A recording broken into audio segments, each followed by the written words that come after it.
We're back in the cave, the closet. Now is the time. There will never be a perfect time. You cannot wait for the perfect time. It's never coming. Perfect conditions don't exist. Alright, listen carefully.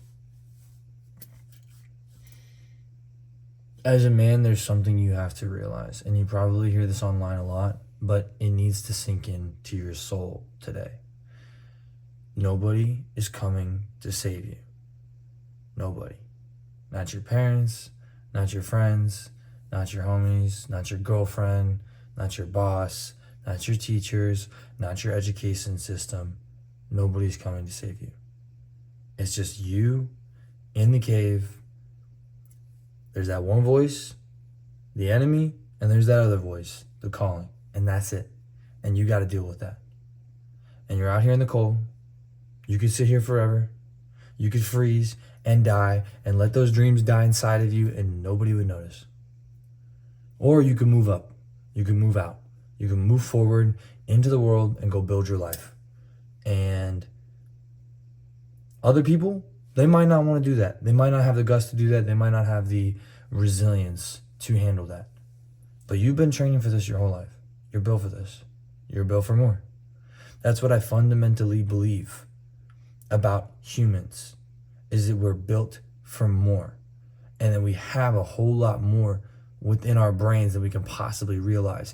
This same piece of machinery inside your brain is a multi-million-dollar machinery inside someone else.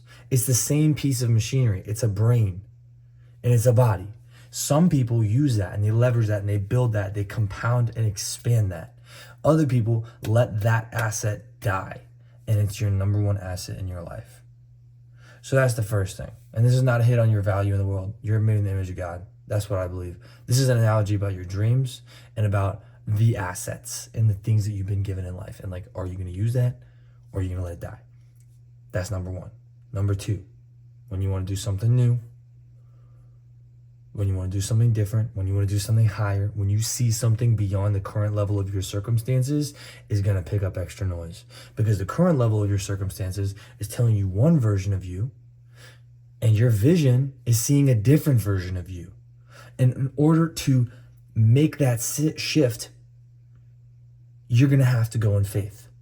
Because the higher you vibrate, the more attack you're going to get. Everybody's going to have something to say. Some people will actually come after you. You might feel chased. You might feel cornered. You might feel oppressed. It doesn't matter.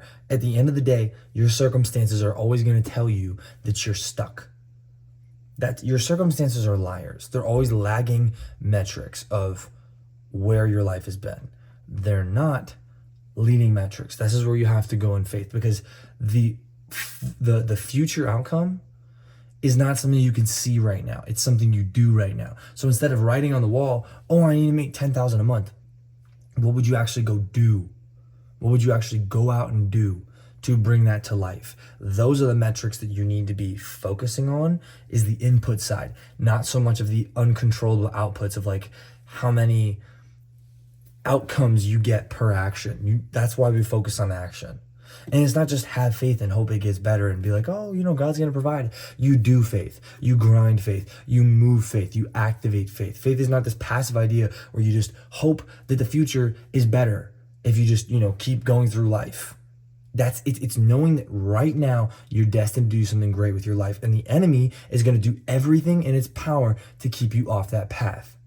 That's why the enemy runs all of these merry-go-round distractions by you, like the relationship, like the porn, like the alcohol, the substances, the parties, the games, the weed, the infinite feeds, the trash food, the poor friend circles, the gossip and the drama. All of that is noise. It's all strategic placement of traps in your life to keep you soft, weak, and as far as possible from your real potential. In other words, actually even worse, is to keep you thinking you've achieved your best, thinking you've passed the finish line, thinking you've made it, in order to keep you from the great things you were actually destined for. Number three, daily actions. None of this matters without movement. You have to move. Even if you don't know where you're going. This is the thing, especially when it's noisy, you have to move. Disciplined. You must just find things that you are going to become disciplined about. I don't know what it is for you, but I know what it is for me. First of all, I attack the enemy with these daily moves. So the number one thing I do is I wake up, I glorify God, I meditate, I pray, I worship, and I'm not looking at porn. I'm doing everything but doing that. I'm meditating, I'm healing my mind, I'm purifying my heart, I am elevating my body, I'm investing in my body, but I am not gonna waste this asset. And that's the number one thing that I do. That's like the first thing. I roll out of bed, boom, I'm hitting my mobility, I'm talking to God, I'm playing worship music, I'm getting my energy in a higher space. And then number two thing I do, I run 1 mile barefoot. Every single day, I'm gonna run a mile barefoot. I hit mobility before and after, and I'm gonna train some calisthenics, 3 days a week, 4 days a week, maybe a little bit on and off in between just to practice some moves, but nothing crazy. We're talking like 2.5 hours of training per week for like strength training. And then we're talking like an hour maybe per week of running. Like this is a very, very, very minimalist routine, and it works, and it's simple, and it's freaking great, and it makes you tough.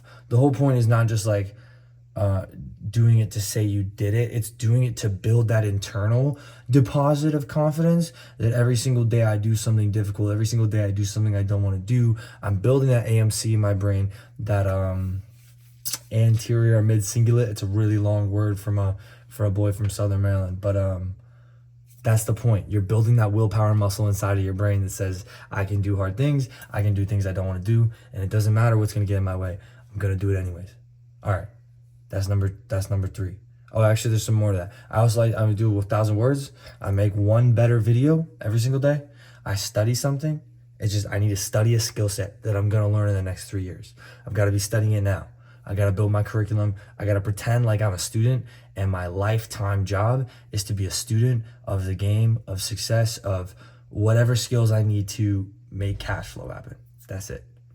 And then lastly, end of the day, I thank God. I retether to my faith, retether to my spirit, reground, stretch, mobilize, do some breath work. Breath work is literally life-changing. And then I read some books, visualize, go to sleep, whatever. That's the hour of the end of my day. This is just like Jesus mode, just flow state mode, just like pure recharge and like letting the tension of the day go, because most of us, we don't get that. And so we get to the end of the day and we just feel like trash, and then we just black out, or we smoke and we get high, or we start watching porn, or we go party, or we go hang out with people that we know aren't great for us, or we just scroll on our phones all night long until like 2 a.m. and then wake up feeling like crap in the morning to do the same thing over and over again. I'm not about that life. I'm sure you're not about that life if you're still watching this right now. So hit a thumbs up and a like, drop a comment in the video if this is serving you so far, and please definitely subscribe, because we're trying to build a movement here. I don't think guys have enough of like real life talk. I'm just trying to be real with you. So hopefully it's making sense. The point is, make yours. So those are my 6 daily actions. It's like to wake up, worship, meditate, and then I run, and then I write, and then I make a video, and then I study, and then I thank God, and I go to sleep, and that's it. And that's a win for me. That day is a win. Doesn't matter how bad or good the day is, those things must happen. And that's the thing here. You have to stack wins in favor of who you want to become every day. Some days are going to be a little bit more chaotic and like messy and disappointing and just frustrating. And then other days are going to be like convenient and clear, and everything's going to be real nice.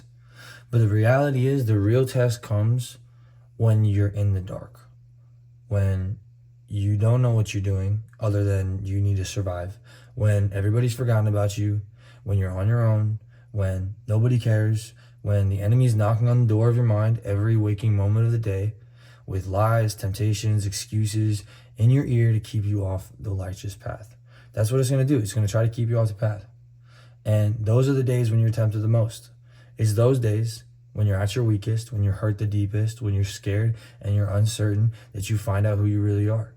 And that burning, that pain, that it gives you the opportunity to shred the lies, to eviscerate the bull crap in your life and find more. And it might not feel like that in the moment, but that is the fire. The fire is what turns the gold and silver into this pure, beautiful thing. And it doesn't happen overnight. God places fire in front of you to purify you. Life is going to give you heartaches. Life is going to tear you up sometimes. It's going to hurt you. It's literally going to give you this massive heartache. It's going to put these holes in your heart, and you're going to be like, I can't breathe. And those are the times when you actually learn to heal, when you actually learn to move forward. And this might sound crazy, but this is just what I've found in my own personal pains in life, like nothing fancy, but every person goes through breakups. Every person goes through, career disappointments or opportunity disappointments, and just like big failures and small failures and, day-to-day depressive things, right? And whatever you've gone through, whether it's anorexia, depression, or like anxiety, or maybe you have some kind of mental disorder, like everyone has their own crap going on. And the point isn't to get stuck up on that, but to realize that it is this work, that is this friction in your life that is actually giving you the opportunity to sharpen your spirit. And that's like a little bit anti-normal maybe, but I think you get the point. So if you like it, then you're still listening, and if not, then you can tune out. But that's the thing, the enemy is going to tempt you, but the enemy cannot control you. And that's what's so great about the fire, because the fire helps you realize just how strong you really are, how much you can really take, and the fact that the enemy does not have control over your life. They can tempt you, they cannot control you. Not when you're running on God's power. Not when you're looking up at the truth. Not when you're filling your mind with the right things. When you're on the righteous path, you can be tempted, but you can't be tamed. You cannot be stopped. And like, that's the kind of fire that I'm about. And so I know I'm like smiling too much, but that's real for me. The enemy can send you demons, surround you with noise, set up traps, feed you with lies, but they cannot cut off your tether to God. That's just a reality. You're unstoppable at that point. All right, number 4, become immense. You must become immense. My words are bad. Number 4, become immense. At a fundamental level, in the core of my being, I want people to know that I am who I say I am. And sometimes I'm going to get a little distracted, but it's not that I'm looking for praise. It's just that as an entrepreneur, as a builder, as someone who wants to go out and do something alternative, I want to take whatever's thrown at me. I'm going to have to take whatever's thrown at me, because I'm going to have to take a lot of energy. I'm going to be hit with a lot of energy. I'm going to, the more anointing that you have placed on your life, the heavier the attacks. And I must be ready for those attacks. I must be resilient. I must be pure. I must be committed, because I know that at the end of the day, I want to be prepared. The enemy is preparing for me, so I must be prepared for them. That's what it's about, man. So when I walk in the room, I want people to know that I stand on the path that I've walked, on the distance that I've run, and on the resilience that I've burned into my soul. And people feel that from you. It's not something you have to fake. It's not something you have to like flex on people. It is. You just are what you are.